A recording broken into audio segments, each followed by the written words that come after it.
क्या है question? If f is equal to ax plus bt square plus c, where f is force, x is distance and t is time, then what is the dimension of ac by bt square? ठीक है ना? Screen आ रही है ना? क्या पूछा जा रहा है हमसे? डायमेंशन पूछी जा रही है ए सी बाई बी टी स्क्वायर की। तो सबकी डायमेंशन अगर हमें मिल जाए, ए की डायमेंशन क्या है, सी की क्या है, बी की क्या है, तो हम लिख पाएंगे, है ना? तो यहां से देखो इस रिलेशन को, पहले तो इस रिलेशन से क्या हमें ये आइडिया लग रहा है कि जो डायमेंशन फोर्स की है वही डायमेंशन ए एक्स की है, वही डायमेंशन बी टी स्क्वायर की है, वही डायमेंशन सी की है। ये आइडिया लग गया सबको? प्रिंसिपल ऑफ होमोजेनिटी के बेसिस में मैं बोल रहा हूँ, सीधे सीधे प्रिंसिपल ऑफ होमोजेनिटी के बेसिस पे मुझे ये आइडिया लग रहा है कि ये होगा ही होगा। ठीक है, समझ गए? नाउ अब अगर ये आइडिया आपको लग गया कि फोर्स की डायमेंशन इक्वल है, ax की डायमेंशन इक्वल है, bt स्क्वायर की डायमेंशन इक्वल है c की डायमेंशन। हाँ तो 13 आ गया था, 12th वाला नहीं आया था। 13 भी कई लोगों को डाउट है ना, मैं उनको बता दूं पहले, फिर बात करते हैं। यस सर, बता दीजिए। अब फोर्स की डायमेंशन होती क्या है? mlt-2, correct? यहां से इन दोनों को देखो, इन दोनों को देखो, इन दोनों को देखेंगे तो a की डायमेंशन और x क्या है? डिस्टेंस है, यहाँ पे मेंशन है। तो x मींस डिस्टेंस की डायमेंशन, ठीक है, l ये इक्वल होगा mlt-2। यहाँ से a की डायमेंशन क्या आ गई है? mt-2। ठीक है क्या? अब इन दोनों को देखो, इन दोनों को देखो, इन दोनों को देखेंगे तो dimension of b and dimension of t square, that is t⁻²।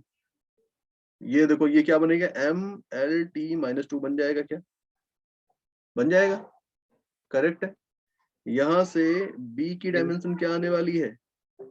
mlt-2 upon t⁻²। इसको सॉल्व करेंगे, इसको सॉल्व करेंगे तो क्या बनेगा? इसको सॉल्व करेंगे तो ये बनेगा mlt-4। बोलो ठीक है क्या? Yes sir. यस। हो जाएगा?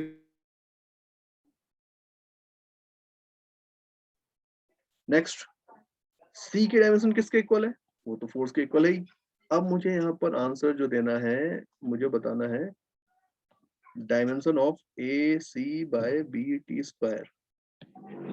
Dimension of A, dimension of A क्या है? ये है। डायमेंशन ऑफ सी ये है।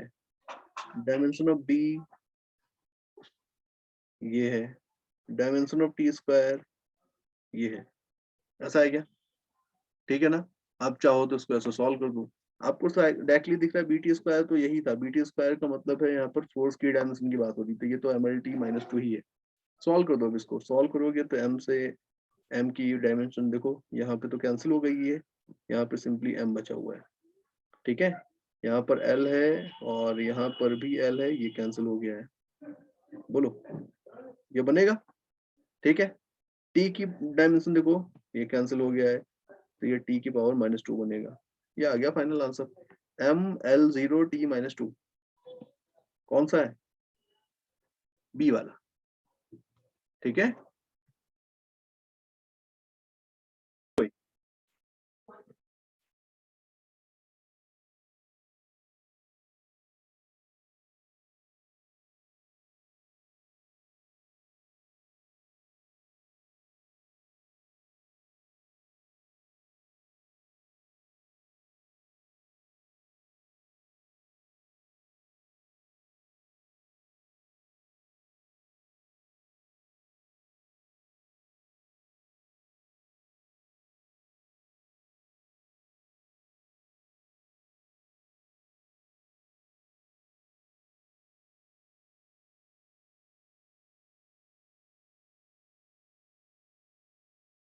Okay done.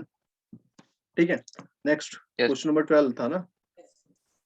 The velocity of a moving, the velocity of a moving particle depends upon, किस पे डिपेंड कर रहा है? Time t as v is equal to at plus b by t plus c, ऐसे ही given है। ठीक है, then dimensional formula for बीज, बी का डायमेंशनल फॉर्मूला हमको बताना है, क्या रिलेशन गिवन है, ये वाला। हमें किसकी डायमेंशन बतानी है, तो हमें डायमेंशन बतानी है बी की। अब बी की डायमेंशन बताने का मतलब है कि भाई हमें यहाँ पर देखें अगर, तो ये तभी हम बता सकते हैं हमें यहाँ पे अच्छा प्रिंसिपल ऑफ होमोजेनिटी सबसे पहले इंफॉर्मेशन क्या मिल रही है कि dimension of B, dimension of A T and dimension of B by T plus C, ये इक्वल होंगे, बोलो होंगे क्या? यस ठीक है, यहां से मैं बोल सकता हूं कि इस वाले पार्ट में देखो, केवल केवल इस वाले पार्ट में टी में सी को ऐड किया जा रहा है, इनके बीच में एडिशन केवल तभी पॉसिबल है ना जब टी की डायमेंशन सी की डायमेंशन के इक्वल हो। तो यहां से मुझे ये भी दिख रहा है कि सी की जो डायमेंशन है वो टी की डायमेंशन के इक्वल है। ठीक है, अब जो रिलेशन है ये, इस रिलेशन को मैं बोल रहा हूं कि इसकी डायमेंशन वेलोसिटी की डायमेंशन के इक्वल है और वेलोसिटी की डायमेंशन होती है एल टी माइनस 1। तो मैं ऐसे लिख सकता हूं, इसको लिख दिया। डिनोमिनेटर वाले पार्ट में देखो, इसको मैं ऐसे भी लिख सकता हूँ dimension of B upon dimension of T, मैं इसको ऐसे लिख सकता हूँ, बोलो ऐसे लिख सकते हैं क्या? ठीक है, बोलो ये समझ में आया ये कैसे लिखा है? यहां से dimension of Yes, B sir. क्या आएगा, एल टी माइनस 1 और प्लस 1, तो क्या बनेगा एल टी 0। ठीक है, ओके, मतलब अगर स्टैंडर्ड फॉर्म में लिखेंगे तो ऐसे लिखेंगे m0 l1 t0, m0 l1 t0, option B is the correct answer. बोलो Kamal. Sir T plus C equal to T आपने लिख दिया वो सर थोड़ा समझ नहीं आया। हम किसके बीच में कैलकुलेशन कर रहे हैं ये बताओ, हम डायमेंशन की बात कर रहे हैं, डिनोमिनेटर की डायमेंशन क्या है ये पूछा जाएगा अगर, तो डायमेंशन जो टी की है वही सी की है, तो डायमेंशन है ना, यस सर। दोनों की डायमेंशन सेम है, तो इट मींस डिनोमिनेटर की डायमेंशन क्या है, डिनोमिनेटर की डायमेंशन ये है। समझ रहे हो बात, डायमेंशन लिखने की बात हो रही है। ठीक है, यस सर। हम यहाँ पर ये थोड़ी लिखेंगे कि dimension of T and dimension of C दोनों का सम 2 टाइम्स ऑफ टी हो गया। डायमेंशन डायमेंशन की बात हो रही है, समझ गए बेटा? Yes sir. जो टी की डायमेंशन है वही सी की डायमेंशन है और वही टी प्लस सी की भी डायमेंशन है, ऐसे ही तो बोलोगे ना? ठीक है ना, करेक्ट?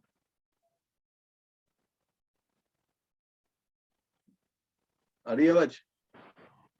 अब चलो आइए सर। चलो नेक्स्ट क्वेश्चन नंबर 15 है the frequency of oscillation of an object of mass m suspended by end of spring of force constant k is given by f is equal to c m to the power x k to the power y where c is the dimensionless constant, the value of x and y। तो इसमें क्या confusion है बताओ 15th में, 15th में क्या हुआ? हाँ कुछ हुआ कि ऐसे ही पूछ लिया?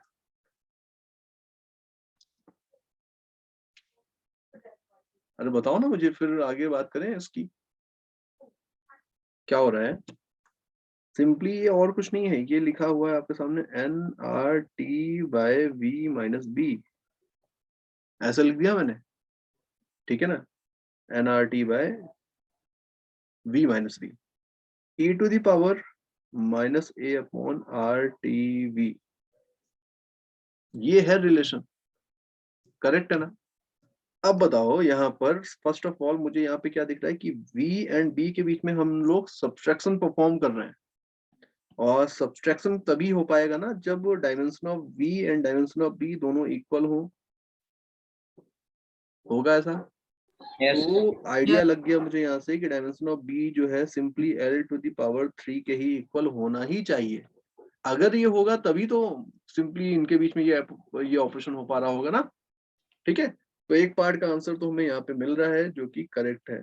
ठीक है, देन ये यहाँ पर जो मुझे पार्ट दिख रहा है ये तो पावर है, एंड अगर ये पावर है तो पावर तो डायमेंशनलेस होता है, तो सिंपली ए की डायमेंशन और आर टी वी इनकी डायमेंशन जो होंगी, इनका रेशियो इक्वल होने वाला है m0 l0 t0 के। बोलो ये बात ठीक है? Yes. करेक्ट? Yes, sir. यहां से मैं क्या लिख सकता हूं कि डायमेंशन ऑफ ए इक्वल होगा m0 l0 t0 into dimension of r into dimension of t। Temperature वाला टी है यहाँ पर, आपको ये पता होगा रिलेशन, अगर P V is equal to NRT वाला रिलेशन, तो टेम्परेचर है। टेम्परेचर की डायमेंशन होती है के, ठीक है। थीटा भी आपको ये मिल जाएगी कई जगह, केल्विन के को भी लेकर के ये डायमेंशन लिखी जाती है, तो यहाँ पर के लेकर के मैंने यहाँ पर ये डायमेंशन लिखी हुई है, ठीक है। एंड ऑल्सो वी है वॉल्यूम, तो वॉल्यूम है एल क्यूब। यहाँ से मुझे डायमेंशन ऑफ ए क्या मिल रहा है, तो वैल्यूज यूज कर रहा हूं मैं।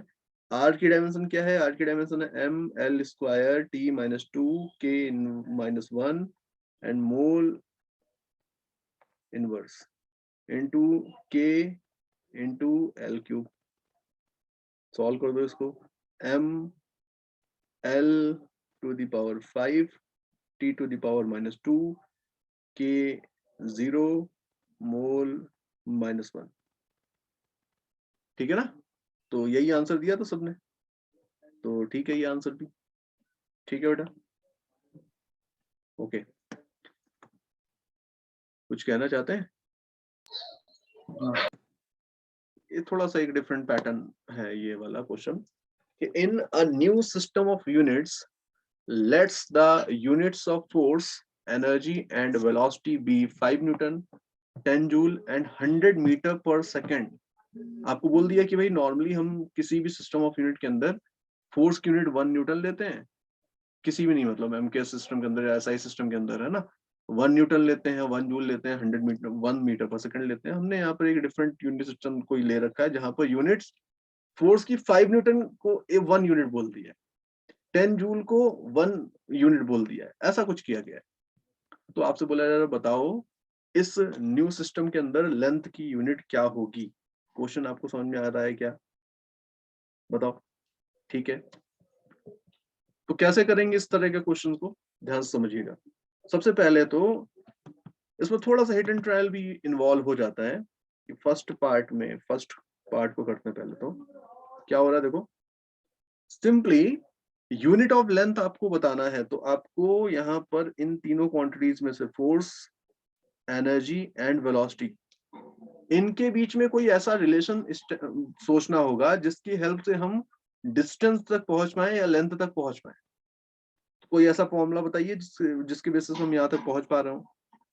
तो आप बोलोगे कि भाई वर्क डन का जो फॉर्मूला होता था ना, ये इक्वल होता था फोर्स इनटू डिस्प्लेसमेंट, होता था, बोलो। तो डिस्प्लेसमेंट इक्वल है work done upon force,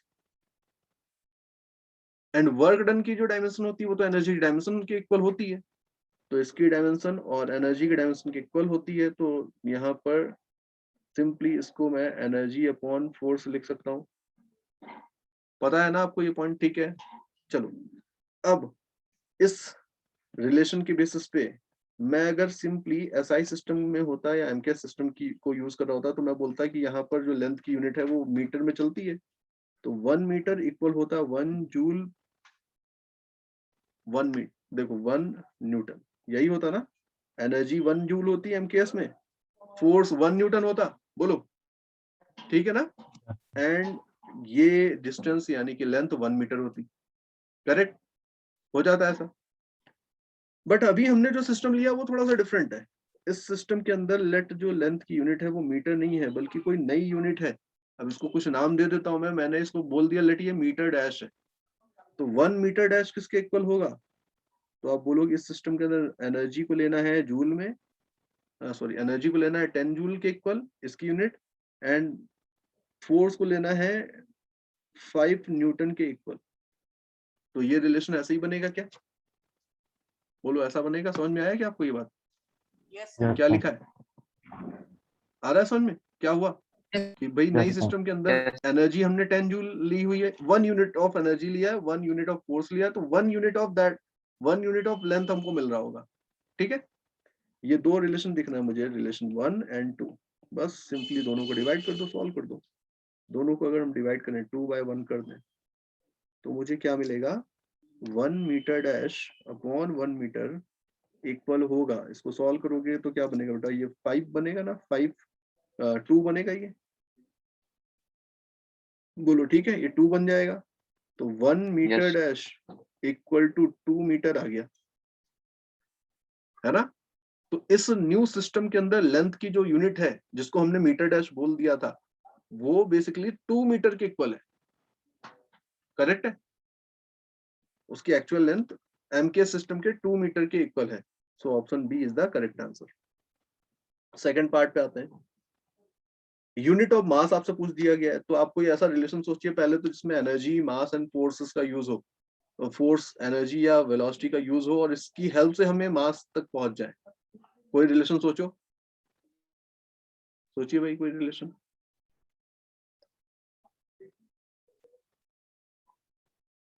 energy का हमें ये रिलेशन नहीं पता है क्या,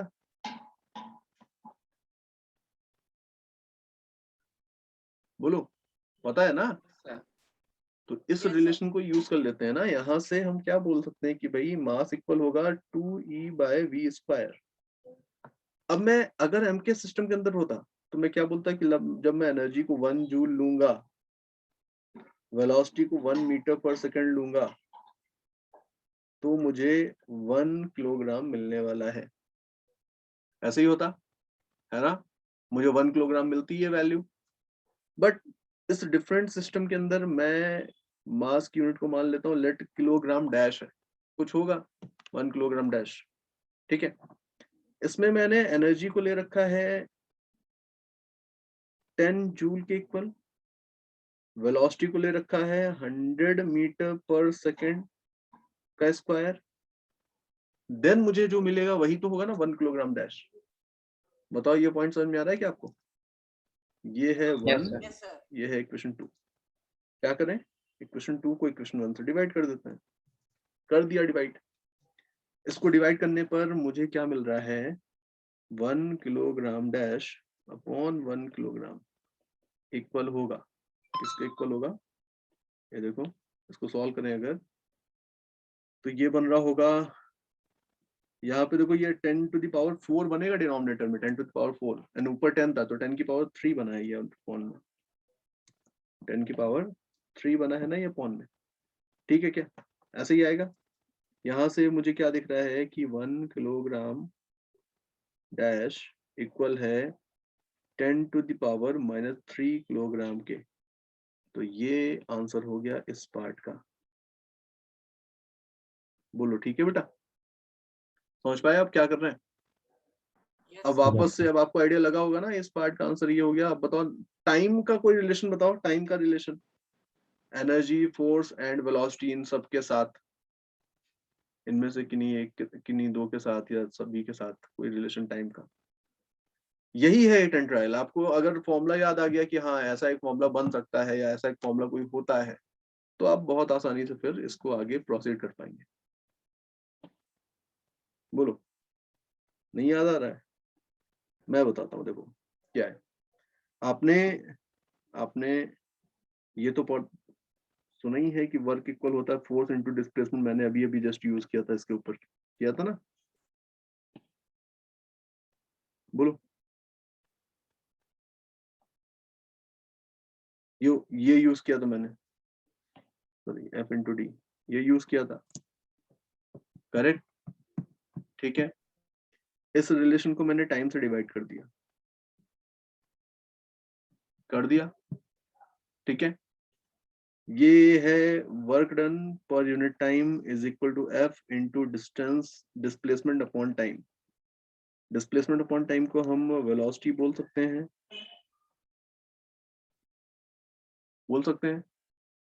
है ना। Yes, sir. यहाँ से मुझे टाइम का एक रिलेशन मिल गया। कैसा रिलेशन मिला है कि टाइम इक्वल होगा किसके, work done upon force into velocity के। वर्क डन और एनर्जी दोनों इंटरचेंजेबल चीजें हैं, तो अभी यहाँ पर मैंने वर्क डन की जगह एनर्जी को यूज कर लिया है। एक ही बात है, यूनिट्स की ही तो बात हो रही है ना, यूनिट्स तो यूनिट्स तो सेम ही है, तो मैंने यहाँ पे ये लिख लिया। अब एसआई सिस्टम के अंदर अगर मैं इसकी यूनिट लिखता तो कैसे लिखता कि एनर्जी होती जूल में 1 जूल, फोर्स होता न्यूटन में एंड वेलोसिटी होती मीटर पर सेकंड में। तो मुझे यहाँ पे जो मिलता दैट इज टाइम, ये 1 सेकंड होता। बट इस डिफरेंट न्यू सिस्टम के अंदर सिचुएशन थोड़ी सी अलग है ना, समझ पा रहा ना? यहाँ पे सिचुएशन कैसी है, थोड़ी सी डिफरेंट है। इसके अंदर सपोज टाइम की जो यूनिट है वो सेकंड डैश है। क्यों है ऐसा? क्योंकि यहाँ पर हमने एनर्जी को लिया हुआ है, एनर्जी की यूनिट है यहाँ पर 10 जूल, फोर्स की यूनिट है 5 न्यूटन, एंड ऑल्सो यहाँ पर मुझे वेलोसिटी की यूनिट मिल रही है 100 metre per second.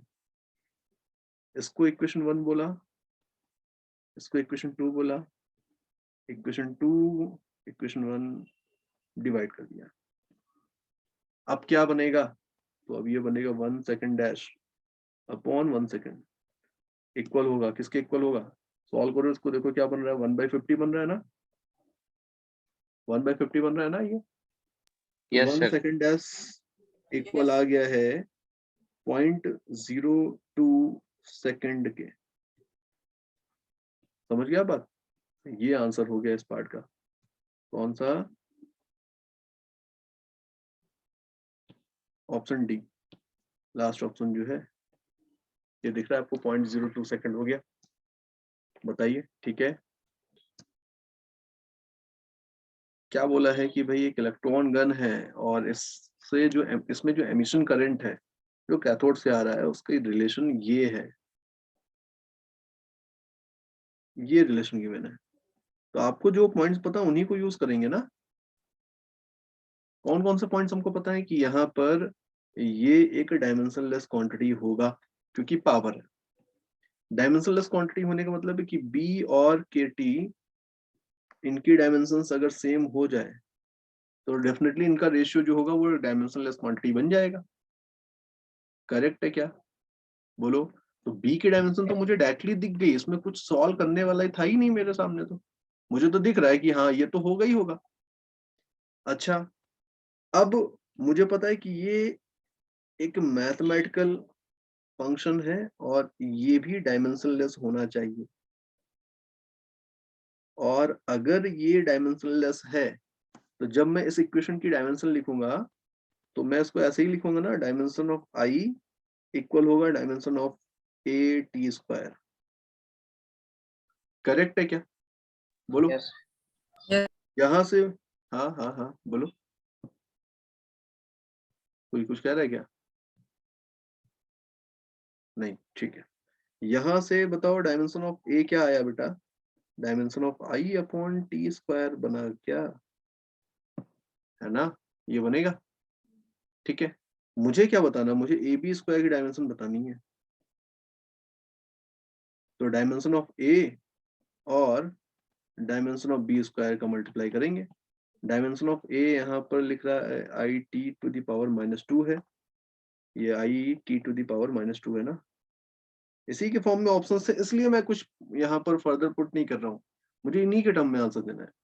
And B की डायमेंशन क्या है? के टी, तो के टी स्क्वायर, इसको सॉल्व करेंगे अगर तो I T to the power -2 के square T to the power 2, ये कैंसिल, आई के स्क्वायर। इसकी जो डायमेंशन होगी ना उसके इक्वल होगी ए बी स्क्वायर की डायमेंशन। अब मुझे यहाँ पर ये नहीं पूछा जा रहा कि इसकी डायमेंशन क्या होगी, आपसे तो बोल दिया गया भाई इसकी जो डायमेंशनल फॉर्मूला होगा वो इस क्वांटिटी के डायमेंशनल फॉर्मूला के इक्वल होगा। तो यही आंसर है सीधा सीधा। आई के स्क्वायर की जो डायमेंशन है वही ए बी स्क्वायर की डायमेंशन है, ये मुझे दिख रहा है यहाँ पर। ठीक है ना? बताओ। नहीं है ठीक? कौन कौन सी? पी क्यू आर, एंड तीनों ही डायमेंशनली डिफरेंट है, मतलब पी क्यू आर इनकी डायमेंशन आपस में इक्वल नहीं है। समझ गया बात? ठीक है ना, ये पॉइंट क्लियर हो गया। अब आपको बोला जाए कि जो ऑप्शन है इनमें से कौन एक मीनिंगफुल क्वांटिटी कभी भी नहीं हो सकता? सर सी, सर सी। बताइए, सर सी वाला सर। प्रूव करिए कैसे? सर क्योंकि sir principle of homogeneity sir नहीं फॉलो होगी सर, नो न्यूमिनेटर में। करेक्ट। भाई सारे ऑप्शंस पॉसिबल हैं, बट ये वाला पॉसिबल नहीं है, क्योंकि पी एंड क्यू दो डिफरेंट डायमेंशनल की क्वांटिटी हैं अगर, तो इनके बीच में ये ऑपरेशन तो वैलिड ही नहीं है, और अगर ये ऑपरेशन वैलिड नहीं है तो ये रिलेशन ही इनवैलिड हो गया, ठीक है ना। So option C is the correct answer. बाकी सारे पॉसिबल हैं, बाकी सारे आप बोल सकते हैं कि भाई मे भी ऐसा कोई रिलेशन हो सकता है इसमें पी एंड क्यू दोनों की जो डायमेंशन का प्रोडक्ट है वो आर के डायमेंशन इक्वल हो, कोई भी रिलेशन आप ऐसा देख सकते हैं। लेट अगर यहाँ पर ये एक्सेलरेशन है पी, क्यू जो है वो टाइम है, तो आर को वेलोसिटी बोला जा सकता है, आपको रिलेशन वैसे ही दिखेगा। समझ गए ना आप बात? ठीक है, ये भी पॉसिबल है, ये भी पॉसिबल है। पी एंड आर का प्रोडक्ट जो होगा उसकी जो डायमेंशन है वो क्यू स्क्वायर की डायमेंशन की इक्वल होगी, न्यूमरेटर को देख करके ये लग रहा है। तो ये सारे पॉसिबल है, यहाँ पर ऑप्शन सी केवल मुझे दिख रहा है कि वो इनवैलिड है। ठीक है,